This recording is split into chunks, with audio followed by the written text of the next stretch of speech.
$200 million in guaranteed money. The Falcons stabilized their franchise, and the Vikings right now, the only quarterbacks under contract are Nick Mullins and Jaron Hall. So the Minnesota Vikings are going to have to do something at quarterback, especially when they have the looming Justin Jefferson situation. When he wants a new deal, and no disrespect to any of the quarterbacks there, I don't think that he's signing a big money deal to want to go play with Nick Mullins and Jaron Hall. Who's going to throw to him? All right. So, listen, lots to parse here. We have Louis Riddick. We have Dan Orlovsky. We also have Jeremy Fowler. Great stuff, Adam. I know you'll be on your phone the entire time. Please excuse me now, Adam. Yeah, I know. Right. Okay. First of all, I'll start with you, Louis.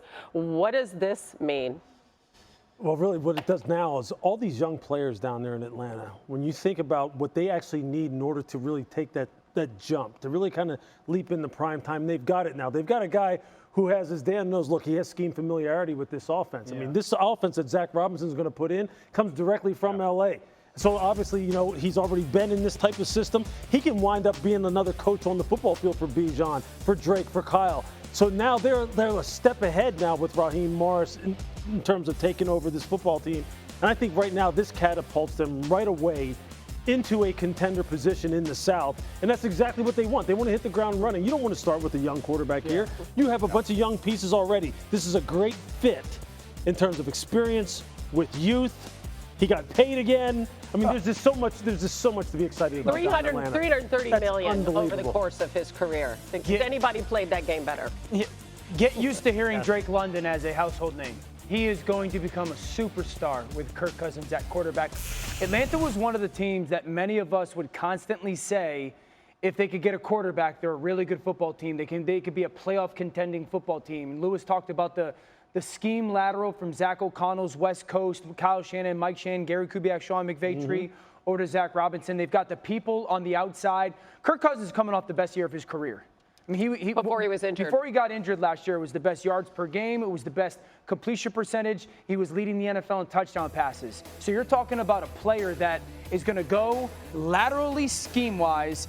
And no, he doesn't have Justin Jefferson, but I'm telling you, Drake London's going to become a star if he can get Kyle Pitts to be healthy. And this is an offensive line that is built to play in this scheme, both in the run and the play action game. They got three former number ones and a number 2 pick on that offensive line. The best free agent signings I was ever a part of.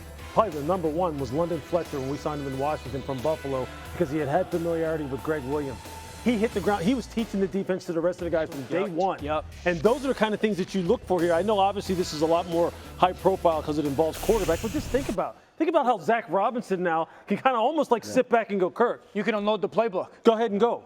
By the way, I don't know that you can attach a price that is too much for a quarterback like Kirk Cousins. Very rarely does a quarterback of his caliber hit free agency, become an unrestricted free agent, have a chance to stabilize your franchise, step into a division where you could obviously make the argument he's the best quarterback in the division. He's going to have a chance to get the Falcons deep into the playoffs. Whatever price they paid, $100 million guaranteed, it's not too much for somebody that's going to mean so much to your program. And think about this also. We heard so much talk initially about Justin Fields going to Atlanta. But the fact of the matter is, Raheem Morris worked with Kirk Cousins in Washington. He knows what he's getting. Zach Robinson knows that Kirk Cousins fits into that system. They wanted somebody to run the system that they had in L.A. They're taking that system, which Kirk Cousins has been a part of, they're taking it to Atlanta, and now Atlanta is transformed overnight with one acquisition. And by the way, just as they take this dramatic step forward, you just wonder what the Vikings do at quarterback without Kirk Cousins. The same sentiment in inverse. Atlanta, that's the next question. Atlanta, Minnesota, 2 very different places, organizations. Atlanta was a proverbial quarterback away, an owner 80-plus years old that's ready to win now and doesn't want to wait any longer. Minnesota had just paid Kirk Cousins about $190 million almost over 6 years. Great run. They valued him, but they had limits because they had been through this. They were weighing the return on investment, which was very good, but didn't get them to the top. So now they're scrambling to a point, but they're loading up on defense. You see them signing players right now, and they're going to get the roster better, and they're going to have to sign one of these other free agents and look to the draft. So 2 very different teams at different spots. And great opportunity for Cousins, right? He's 1-3 in the playoffs, but they have a division which is very winnable. And, you know, we should note, obviously, Baker is back. with the defending division champion Tampa Bay. Since All right, so let's go to the 2018, Vikings. he's third in the NFL in touchdowns. What does this mean for the Vikings? I think the Vikings' plan is this. Go sign a player like a Sam Darnold, if he's available.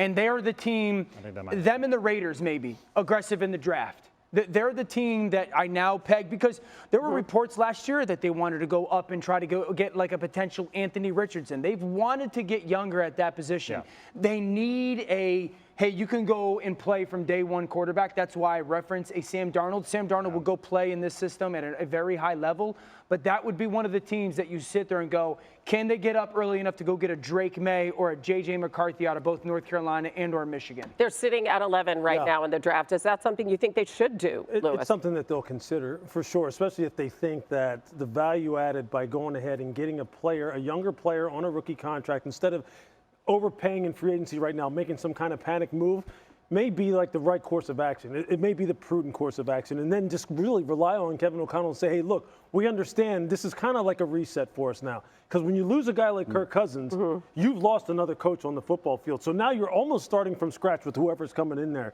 You're not going to get his experience in the system. You're not going to get his experience overall. You're not going to get his presence, which is exactly what Atlanta was looking for. So for Minnesota now, this makes them very interesting at that 11th spot once we get to Detroit. Yeah, I think they become a prime candidate to move up in the draft. Yeah, okay. Prime candidate to move up in the draft. Now the question is, what is it going to take to get up high enough to ensure that you get the guy you want? And even if you get the guy you want, do you know that he's going to be a rock-solid starting quarterback? He will there. Whoa, hold on. So in that system, has historically taken guys and gets them to play a little bit better than their talent level.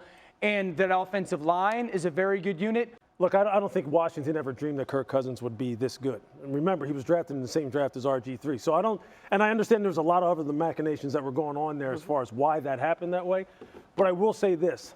See, now a guy like J.J. McCarthy becomes very, very intriguing right now. Okay, because he fits. He's almost like Kirk Cousins with more athletic ability, right? But taller, a little bit more mobile. He's the guy. Look, I said the other day when I said that there were teams telling me that he won't get out of the top 5 and people were going, you're out of your mind. No, I'm not out of my mind. Yeah.